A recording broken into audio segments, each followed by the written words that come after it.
আল্লাহরে ভয় পাইয়া জুলাইখার হাত থেকে বাঁচছে, আল্লাহ তাআলা তাকে রিজিকের ব্যবস্থা, সেই জুলাইখার রিজিক মানে খালি ভাত কাপড়ের নাম রিজিক না, মনের যা চাহিদা প্রয়োজন সবকিছুর নাম রিজিক। সেই জুলাইখাকে আল্লাহ তাআলা ইউসুফের বউও বানাই দিয়েছে, স্ত্রীও বানাই দিয়েছেন। কন্যা সুবহানাল্লাহ। ইউসুফ আলাইহিস সালামের আরো স্ত্রী ছিল, ভাগ্যক্রমে সেই সমস্ত স্ত্রীদের পেট থেকে কোনো সন্তানই হয় নাই। এই বুড়ি জুলাইখারে যুবতী বানাইয়া যে স্ত্রী বানাই দিয়েছে, ইউসুফ আলাইহিস সালামের সন্তান মাত্র এই জুলাইখার পেট থেকে 3টে সন্তান হয়েছে। সেই সন্তানদের মধ্যে একটা সন্তানের নাম মানসা। কি নাম? ইনিও পরবর্তীতে নবী। মানসা আলাইহিস সালাতু ওয়াস সালামের মেয়ের নাম রহিমা। কি নাম? এই রহিমা হযরত আইয়ুব আলাইহিস সালামের স্ত্রী। যেই রহিমা আইয়ুব আলাইহিস সালামকে 18 বছর পোকার বাসা কোলে করে নিয়ে ঘুরছে। ওমান ইয়াত্তাকিল্লাহা ইয়াজআল লাহু মাখরাজা ওমান ইয়াতাওয়াক্কাল আলাল্লাহ ফাহুয়া হাসবুহু। জুলাইখা মিশরের স্বামী মারা যাওয়ার পরে বহুত সুদর্শন যুবক দেখছে, কাহার অফিসে লাগে নাই, লাগছে তো ইউসুফের পিছনেই লাগছে।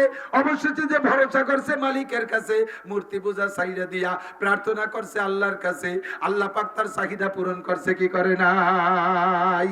ও যুবক, আল্লাহ কয় ওমান ইয়াত্তাকিল্লাহা ইয়াজআল লাহু মাখরাজা। এই অন্ধ জগতের অটল বিশ্বাসী পাগলরা ভয় পা আমারে, আমারে ভয় পা, আমাকে ভয় পা, আল্লাহ ভয় পাইলা কি দিবা? কয় তোরে বিপদ থেকে বের করব আর তোর রিজিকের ব্যবস্থা করে দেব। আল্লাহু আকবার। সারা দুনিয়ার সমস্ত মুহাদ্দিসিনদের গোড়া খেয়াল করে না। আপনাদের কষ্ট হয়ে যাচ্ছে? আমি কি একেবারে অপ্রয়োজনীয় কথা বলছি নাকি?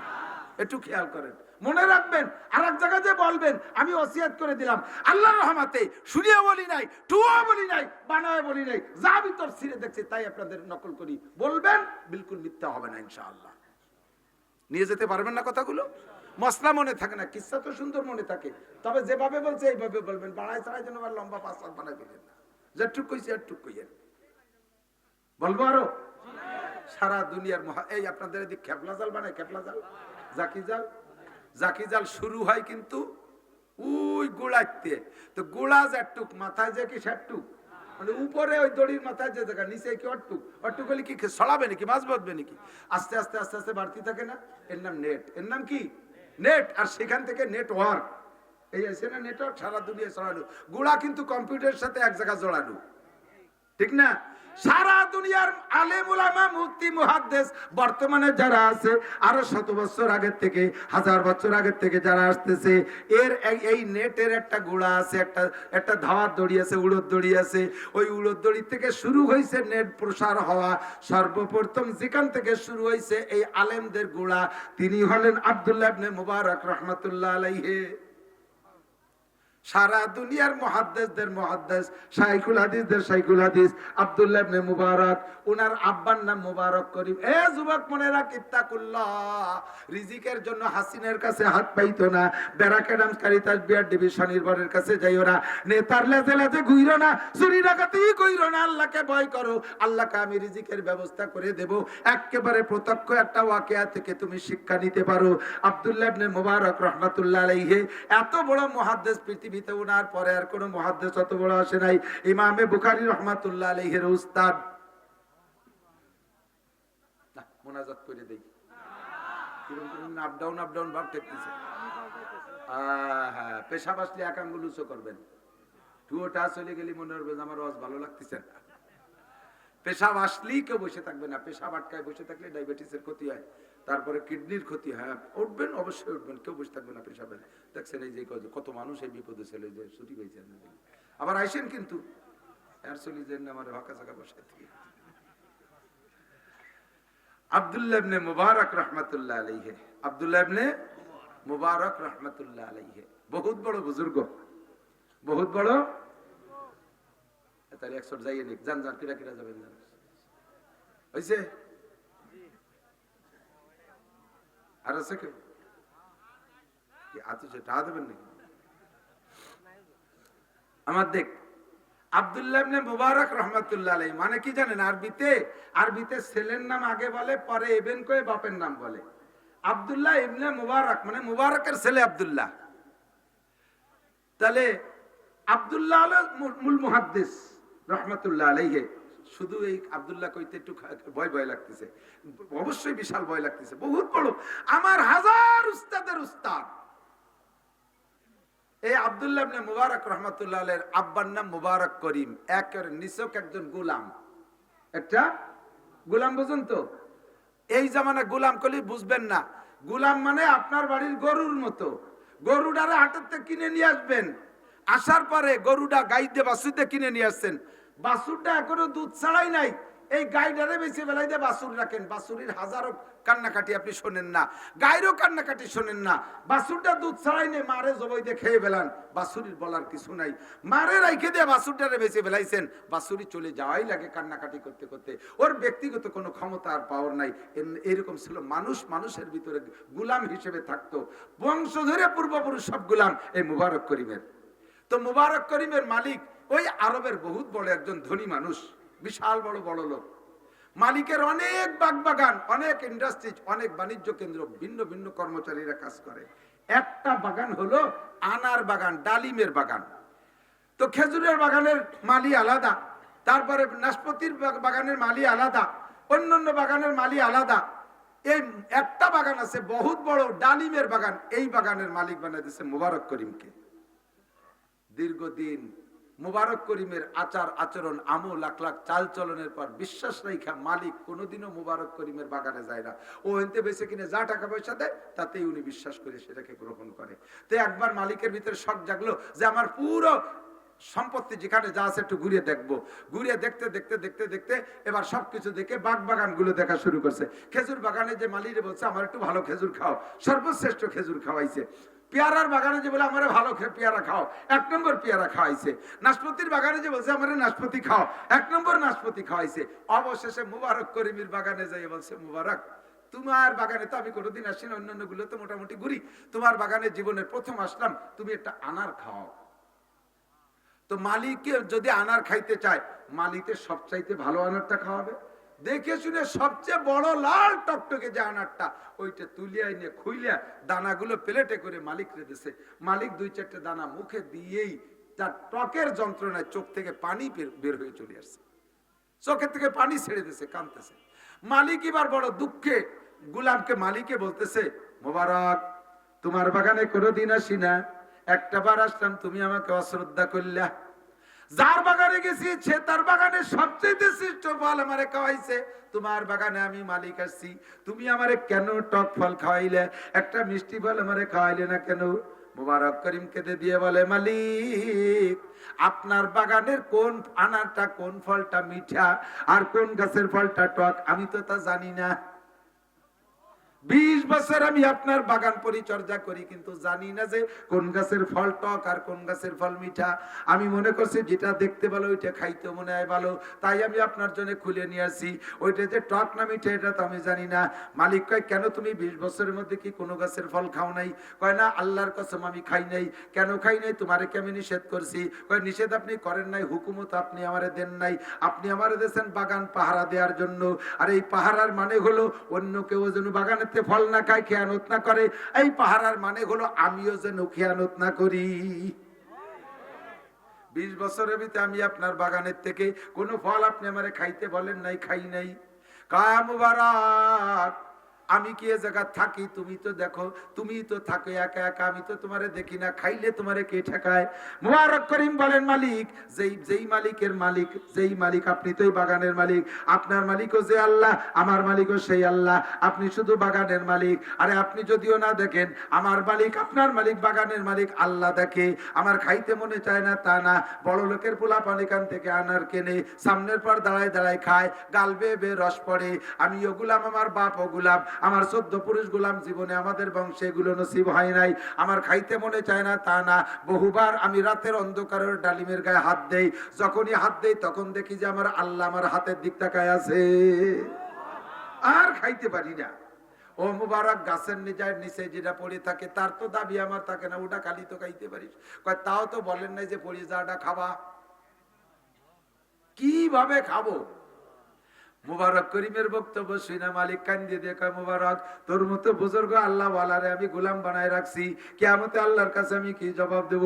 আজকের থেকে তোরে আজাদ করে দিলাম, আর তোর গোলামের জিনজির গলায় পরে থাকা লাগবে না।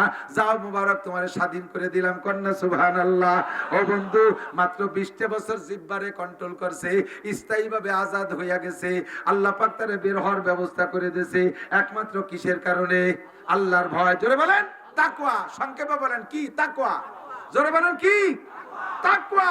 তাকওয়া আল্লাহর ভয় 20 বছর করছে, জিহ্বা কন্ট্রোল, আল্লাহ তাআলা তাকে আজাদ করে দিয়েছে। এখন মালিক বাড়ি যাইয়া স্ত্রীর কাছে কাঁদতেছে, কয় যে একটা কাজ যা করি আইছি, একদিক দিয়ে খুশি আর একদিক দিয়ে তো কষ্টও লাগতেছে। কয় কি হয়েছে কওদি? কয় যে আমার সে মুবারক করিম আজাদ করে দিছি। বউও কাঁদিয়ে দিতেছে, তাই শেষ। তোমার সব জায়গা চোর আর চোর, এক মুবারক করিমের বরকতে তোমার সম্পদ বাড়তেছিল, তা দিলে আজাদ করে তোমার সম্পদে ধস লাগবে। তুমি যে কোনো কৌশলে মুবারককে আটকানোর চেষ্টা করো, হাতে ধরে পায়ে ধরিয়ে ওরে রেখে দেওয়ার চেষ্টা করো। কয় হ্যাঁ তার রাখবো কে, তাতে আজাদ করে দিছি। তারপরে যাও দেখো মুবারকের ডাকছে, মুবারক আজাদ করে দিছি, তুই চলে যাবি বাবা, তোরে ঠেকাইতে পারবো না। তবে বাবা তুই যদি মেহেরবানি করে আমার এই বাগানে থাকিস, আমার অধীনে থাকিস, তোরে আমি বিশাল একটা পদ দিয়ে দিলাম, বিশাল একটা পদ। আমি আমার টোটাল সম্পদের মূল মালিক, তুই আমার পরে সেকেন্ড মালিক। গোটা সম্পদের চিফ কমান্ডার তুই, আমার পরেই তুই। তুই কিভাবে আমার বাগানে থাকবি, তোরে মোটা বেতন দেব। আজাদ, তুই স্বাধীন, কোনো সমস্যা নেই। মালিক আপনার করুণায় স্বাধীন হয়েছি, আপনি যা বলবেন তাও আমি এখন মানতে রাজি। বাস মুবারক করিম বিশাল সম্পদ, বিশাল বেতন দিয়ে মালিকের এই মানে চিফ ম্যানেজার বানায় দিছে। সম্মান বাড়ছে না কমছে? কিসের কারণে? তাকওয়া। বলেন কিসের কারণে? 20 বছর জিহ্বারে কন্ট্রোল করছে, এখন মালিক মুবারক করিম খালি খাবে আর খাবে। ও মুবারক, তুই খেয়াল রাখিস বাপ, কিছুদিনের ভিতরে মালিকের মাইয়ে বিয়ে দেবে। এখন মেয়েটা বিয়ে দেবে কার সাথে? পরামর্শ কি দিয়ে কি করা যায়। স্বামী স্ত্রী দুইজন পরামর্শ করে একটা মাত্র মাইয়ের বিশাল সম্পদ দেখে শুনে বিয়ে দিতে হবে। ছেলেটা কেমন হলে ভালো হয়? বুদ্ধিজীবী উপদেষ্টাদের কাছে পরামর্শ নাও। স্ত্রী কয় যে আর বুদ্ধিজীবীর দরকার নাই, আমাদের উপদেষ্টা মুবারক করিম, আমাদের উপদেষ্টা। আর একজনের কাছে জিজ্ঞেস করবা, উল্টো পাল্টা বুদ্ধি দেবে। যদি হিংসুটি হয় তাহলে আড়াইনি বাড়াইনি একটার সাথে ধরাই দেবে, পাম্পটি দিয়ে সে জীবনটা শেষ হয়ে যাবে। আর ছোট মেয়ে বিয়ে দিবা, বড় জামাইয়ের সাথে পরামর্শ করবা, ও তো অনুমতি দেবে না। ও কবে যে এর কি বয়স হয়েছে, মাত্র 22 বছর বয়স, এত তাড়াতাড়ি বিয়ে দেবেন? ও আমার সাথে সিঙ্গাপুর যাবে, আমার সাথে মালয়েশিয়া যাবে, কক্সবাজার কুয়াকাটা ইত্যাদি সবর। তারপরে জামাইতে মাইয়ে বিয়েই দিতে দেয় না, শালিকে। আমানতদার দেখে কার কাছে পরামর্শ কয়? মুবারক করিমের কাছে। মুবারককে ডাকছে, মুবারক মেয়ে বিয়ে দেবে, একটা ছেলে কেমন ছেলে হলি ভালো হয়, তুই কত আমরা খুঁজি।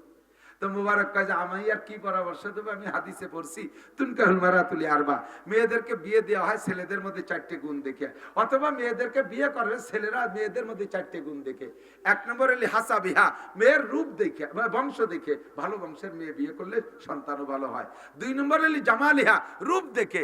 3 নম্বর হলি মালিহা, মালদার পার্টি দেখে।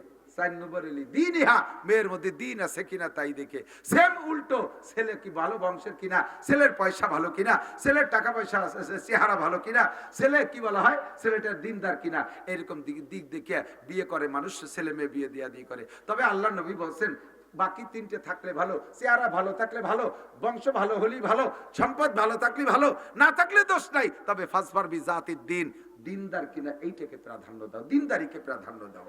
গরিব হোক, চেহারা কম হোক, বংশ খারাপ হোক, তবে তাহাজ্জুদ পড়নেওয়ালি মেয়ে, দিনদার ছেলে, আল্লাহ ওয়ালা ছেলে, এই দিনদারিকে প্রাধান্য দিতে বলছে হুজুর। এটা এরান আপনার ব্যাপার মালিক, আপনি যেটা ভালো মনে করেন।